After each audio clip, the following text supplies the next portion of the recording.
안녕하세요. 행복한 통합사회 시간입니다. 그럼 시작할게요.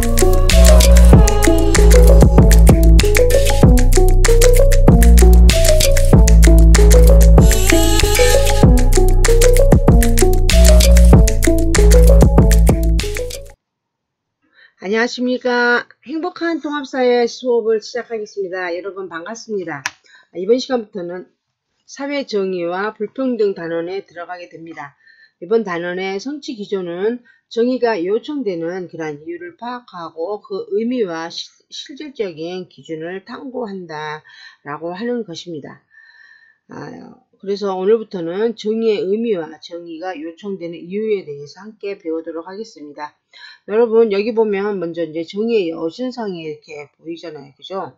전 세계 어디든 이렇게 법원이 있는 곳이면 눈에 띄는 상징물이라고 할 수가 있습니다. 이것은 정의의 여신이라 불리는 디케인데요.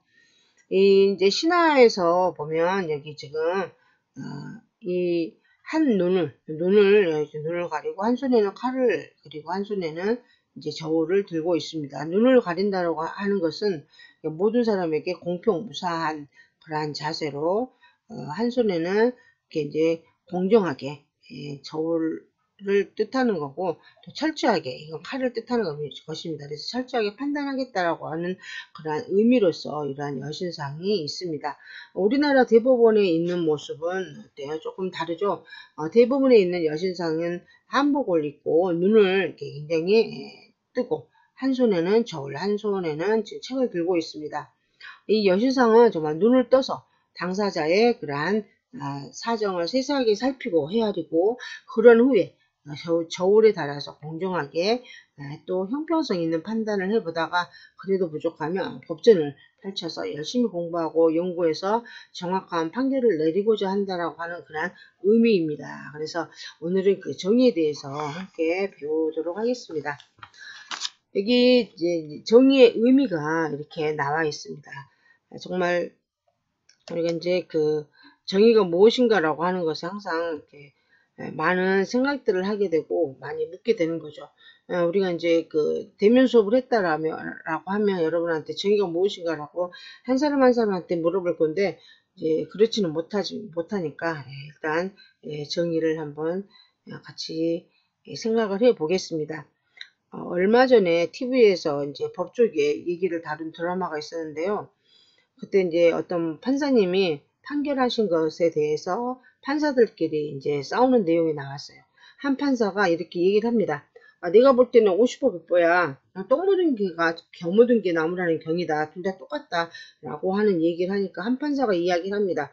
50보와 100보가 어떻게 같습니까? 50보는 50보의 잘못을 했고 100보의 잘못을 한 사람보다 2분의 1밖에 안 되는 것이니까 100보의 잘못을 한 사람은 50보의 잘못을 한 사람보다 2배의 처벌을 받아야 되는 게 정의가 아닙니까? 라고 하는 대사가 있어서 저도 생각을 참 많이 했습니다. 여러분들이 정의는 어떻게 생각하신지 지금 이제 하고 어떻게 생각할까라고 생각을 하면서 이전에 있는 사람들이 정의에 대해서 어떻게 생각했는가라고 하는 것을 보시면 여름에 이제 조금 마음에 와 닿을 거라고 생각합니다. 그래서 이제 정의가 뭐다라고 마냥 외우는 그렇게 이렇게 하면 어때요? 사회가 암기 과목이 되고 싫다라고 생각이 되는 거죠. 이렇게 생각하면 때는 이제 사회가 선생님 생각에 죽은 지식이다라고 생각할 수가 있습니다. 그런데 제가 굉장히 사회를 좋아하잖아요. 그죠? 여러분도 좋아하시겠지만 이것은 살아야 있는 과목이라서 그렇게 좋아한다라고 생각합니다. 여러 가지 변화하는 것들을 이렇게 다 담을 수 있고 우리 주변에 있는 그러한 것들을 이런 것을 구체적으로 느끼고 있는 그러한 세상의 부정에 대해서 대응해서 생각해 볼 수 있는 그러한 또 시간이기 때문에 이 단원만큼은 여러분과 더 많은 생각을 더 많은 것을 또 공유할 수 있는 그런 시간이 되었으면 좋겠습니다. 그래서 이제 정의에 대해서 진짜 관심이 많기 때문에 많은 드라마라든가 영화라든가 정의 구현에 초점이 많이 맞춰져 있고 그러한 것에 굉장히 관심이 많다라고 하는 거 여러분들 아마 다 느끼실 거예요. 일단 동양의 유교에서는 어떤 게 정의인가 라고 본다면 유교는 정말 의로운 것, 오름을 이게 이제 정의다라고 했습니다. 이제 약간 추상적이죠. 어떤 게 옳은 것인가. 어쨌든 말 그대로 정의라고 하는 것은 바를 정에 뜯으니까 옳을 의자니까 어때요? 이제 바른다라고 옳다라고 하는 것이 정의가 되겠습니다. 서양에서는 이제 고전적 의미에서 각자에게 그의 몫을 주는 것을 정의라고 여깁니다. 이 철학가 중에서 아리스토텔레스가 이제 굉장히 독보적인 위치를 차지하고 있고 그분의 이렇게 말에 따와온 것입니다. 그리고 이제 이 몫을 준다라고 하는 것은 어떤 상황에서도 뭔가 일을 잘하면 칭찬을 해줘야 되고, 그죠? 잘못을 했다면 마땅히 벌을 받는 것, 이것이 정의다라고 얘기하는 것입니다. 그래서 이제 요즘 이제 다양한 분별에 대한 어떻게 어떻게 이제 이렇게 나눌 것인가라고 하는 것까지도 이제 심각하게 나타나는 경우가 굉장히 많은데, 요즘 같으면 이제 우리가 갖고 싶어하는 가치들이 많이 있잖아요. 부라든가 명예, 재산, 권력 등등 여러 가지 가치들이 있는데, 이러한 분배를 가지고 어떻게 나눠줘야지 과연 정의로운 것인가라고 많이 고민을 하게 되는 것이죠. 요즘도 코로나 때문에 우리 재정적 어떤 지원을 해줄 때 국민 똑같이 얼마씩 줄 것이냐, 아니면 어느 소득 이하의 사람만 줄 것인가 라고 해서 다 주는 게 정의다. 아니다. 그렇지 않고 형편껏 주는 게 정의다라고 이렇게 많이 또 갈등을 또 가지기도 했었죠. 그래서 오늘날 정의는 어떤 거냐면 굉장히 사회가 복잡해지고 또 다양한 가치 분배를 둘러싼 그런 갈등이 심해지면서 정의는 이제 아무래도 사회 정의라고 이렇게 생각을 많이 해서 사회 제도가 추구해야 될 그런 최고의 덕목으로 여겨지는 것입니다. 그래서 어쨌든 시대와 이제 우리가 장소에 따라서 다 다를 수는 있겠지만, 정의라고 하는 것은 개인이 지켜야 될 올바른 도리고, 그리고 사회를 구성하고 있는 공정한 도리여야 된다라고 하는 거죠. 도리는 뭐예요? 도리는 사람이 어떤 입장에서 마땅히 해야 될 행해야 하는 그런 바른 길을 도리라고 합니다. 그래서 사람이라면 어떻게 해야 되는 거, 사람을 마땅히 해야 되는 그런 것이기 때문에 어떤 정의라고 하는 게 개인이 지켜야 될 정말 올바르고 또 사회를 구성하고 있는 공정한 것이 되어야 된다라고 하는 이 도리를 또 얘기가 됐습니다. 우리 이제 정의가 왜 필요한 것인가 라고 하는 것이 굉장히 어떤 추상적인 그런 얘기를 하게 되는데, 그 정의가 이제 지켜지지 않는다라고 하는 것은 뭐냐면 각자에게 마땅한 몫이 주어지지 않는다라고 사회다, 주어지지 않는 사회다라고 할 수가 있는 거죠. 이게 부당하다, 차별을 받고 있다라고 하는 것은 바로 인권의 보장 역사에서 볼 수 있듯이 인간으로서 자유롭고 평등한 권리를 보장받아야 되는데 부당한 처벌을 아니면 부당한 차별을 받고 있다라고 하는 것 자체가 어때요? 인간의 존엄성을 굉장히 해치는 것이기 때문에 정의가 반드시 필요하다는 거죠. 그래서 사회가 정의롭지 못한다고 하면 정당한 노력보다도 또 권력이나 뇌물을 이용해서 부당한 이익을 얻으려는 사람이 자꾸 늘어나다 보면 서로를 신뢰하지 못하고 다투기 때문에 아주 짧은, 여러분 입장에서 보면 이제 나의 그 이익만 부당할지라도 생기는 것이 이득처럼 보이지만 장기적으로 크게 본다면 사회 전체 어떤 신뢰가 깨지고 혼란이 나타나기 때문에 그 사회가 제대로 돌아갈 수 없다는 거죠. 그렇기 때문에 어때? 사회의 정의가 반드시 필요하다라고 할 수가 있습니다. 여기도 보면 사회 구성 모두가 기본권을 누리면서 인간답게 살기 위해서 노력을 해야 돼요. 본다면 똑같이 대학을 나와서 취직을 하는데 누구는 정말 부모님이 아주 좋은 위치에 있다거나 아니면 경제적이 있기 때문에 직장이 그냥 들어가게 됐다. 나는 못 갔다. 이런 것을 보면 어떤 차별을 느끼게 될 때 우리는 너무 어떤 누구는 뇌물을 통해서 이렇게 직장이 됐다든가 아니면 또 어떤 누구한테 잘 보여가지고 뇌물이 돼서 뇌물로 인해서 누구는 군대를 가고 안 가게 되고 면제되고 누구는 또 많은 사람은 또 가게 되고 이러면 또 어떤 차별을 느끼게 되니까 나는 뭐야 라고 느낄 수도 있는 거죠. 그래서 이러한 구성원들의 공동체 발전을 위해서 서로가 신뢰하고 적극적으로 참여하고 협력하기 위해서 정의가 요청되는 거죠. 그게 안 되다 보면 어차피 어차피 누구는 뭐 잘 될 거고 누구는 나는 안 될 거고 이렇게 또 해서 굉장히 어떤 그 차별을 받는 것에서 어떤 존엄성 자체에 문제가 신뢰가 많이 깨질 수 있다는 것이죠.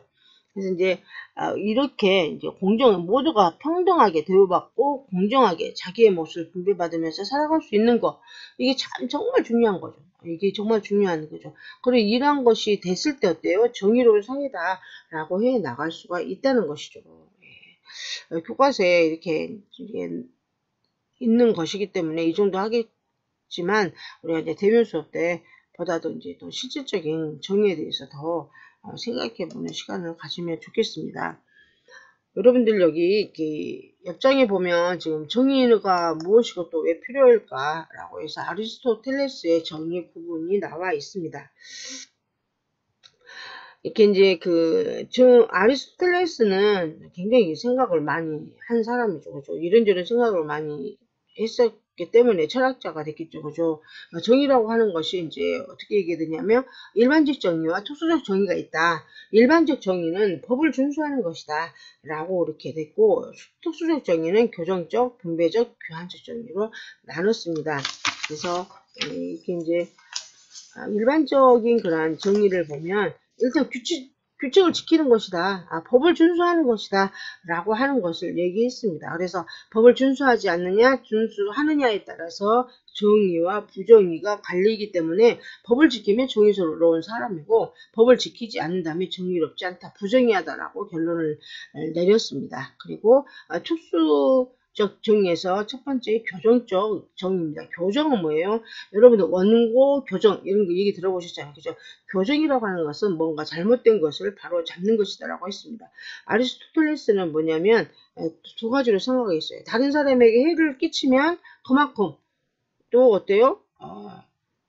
바로 잡아서 그 사람한테 이제 보상이 돼야 된다는 거죠. 해를 끼친 만큼 보상을 해야 되고 이익을 주었으면 그 사람에게 또 받게 해는 거. 이것이 어때요? 잘했으면 잘한 대로 이렇게 받도록 하는 것. 잘못했으면 그만큼 대가를 치르게 하는 것. 이것을 교정적 정의라고 했고, 분배적 정의는 뭐냐면, 분배는 뭐예요? 이제 나누는 거잖아요. 나누는 것의 측면에서 어떻게 정의롭냐라고 생각을 했냐면, 가치에 따라서 희소 가치는 권력이라든가 명예라든가 재화 등을 잘 분배를 하는 거죠. 그 분배를 할 때 공정함이 실현된다라고 하는 거죠. 교환적인 것은 뭐예요? 교환은 바꾸는 거잖아요. 바꾸는 거. 그래서 이것은 같은 가치를 지닌 두 물건을 교환함으로써 교환의 결과를 공정하게 하는 거죠. 근데 이제 어떤 수치화를 시킨다면 100만큼 주었는데 50만큼 받는다든가 100만큼 주었는데 150 받는다라고 하는 것은 정의롭지 않다는 거죠. 같은 가치를 가지는 것을 동등하게 100이면 100을 줬으면 100을 받고 100만큼 받고 150을 줬으면 150만큼 받아야 된다는 거죠. 이렇게 동등하게 주고받았을 때 교환적 정의가 있다라고 이렇게 볼 수가 있습니다. 그래서 이제 교과서에 이렇게 이제 아리스토텔레스는 결론적으로 이제 공정한 사람은 정의로운 사람이고 불공정한 사람은 부정의한 사람이다라고 주장을 하게 됩니다. 그 아래 이제 우리가 교정적 정의와 이제 분배적 정의의 사례를 하나씩 들어보자라고 했는데 교정적 정의는 어때요? 물건을 훔쳤으면 이게 배상한다라고 하는 거죠. 그래서 이것은 내가 잘못을 하면 거기에 대한 상응하는 그러한 대가를 받아야 되는 거 이거죠. 친구에게 만약에 돈을 빌렸다라고 하면 돈을 갚는 거 이런 것은 교정적인 거죠. 왜냐면 내가 잘못했죠. 친구한테 빌렸어요. 근데 안 준다?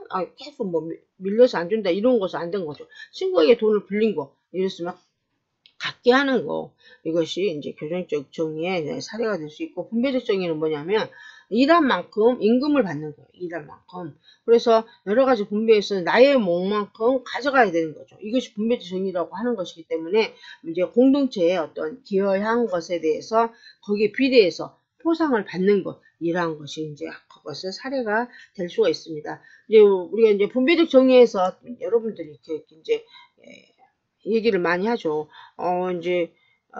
선생님 좀 이상해요. 이게 정의롭지 않은 것 같아요. 왜냐하면 조별 활동 같이 하잖아요. 어떤 친구는 조별 활동에 있으면서 굉장히 열심히 한 친구가 있고 어떤 친구는 굉장히 열심히 안 한 친구가 있어요. 그래도 어때 그 조가 성공적으로 어떤 과제를 이제 해서 어떤 좋은 성적을 받았다라고 하면 열심히 한 친구에 당연하지만 열심히 하지 않는 친구도 묻어가서 같이 받는다라고 하면 굉장히 어때요? 이제 분배적 정의로서도 본다면 너무 불공평해라고 느낄 수 있는 거죠. 그래서 이때 이런 얘기를 좀 많이 하게 되는 것이죠. 그래서 아리스토텔레스의 그러한 일반적 정의 그리고 투성적 정의에 대해서 함께 살펴봤고요. 그 밑에 이제 우리 청탁금지법에 대한 것이 이렇게 나오게 됩니다. 이 청탁금지법은 여러분들도 김영란법이라고 한번 들어보셨을 거예요. 김영란법이라고 해가지고 2015년 3월 27일에 지정된 법안으로서 이제 이것이 이제 여러 또 그 시간을 거치고 여러 문제들이 많아서 이제 시행되기까지는 2016년 이렇게 9월 28일부터 시행이 됩니다. 이 김영란이라는 분은 누구냐면 우리나라 최초의 여성 대법관이에요. 이 인물로서 이제